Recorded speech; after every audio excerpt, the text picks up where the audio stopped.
Well, at 8:52 this morning, the police released a statement saying that a 71-year-old man had been arrested as a suspect in connection with the funding and financing of the SNP. Locally, neighbours here telling us that about 8 o'clock this morning, two men arrived in a plain car.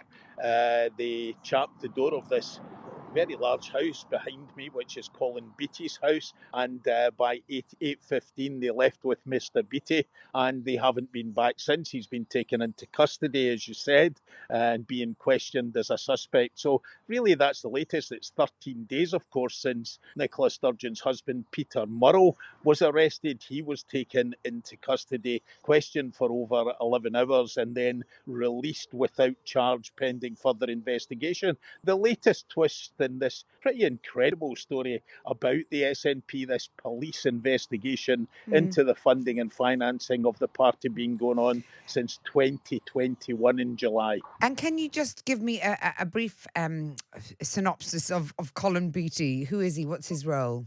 Well, he's 71 years old. He's been the MSP, the Member of the Scottish Parliament, for here in Midlothian North, and Musselburgh is his constituency. He lives in the constituency. He's a pretty anonymous, kind of quiet guy, not known for particularly anything round about the Parliament. But crucially, he's been the treasurer of the SNP since about 2004, 2005. So he's been there in that job for a long time. There was a slight break in that long service in the job in 2021 for about 7 months. He was defeated. I think it was October 2020 in an election to be the treasurer, but the guy who took over, an MP called Doug Chapman, he resigned 7 months later because of a lack of transparency and an inability to see the proper accounts, he said. Now, what happened after that was Colin Beattie was back in, and he's been the treasurer ever since. Now, this comes just hours before Humza Yousaf, the new First Minister, sets out his stall. It's pretty inconvenient timing, is it not?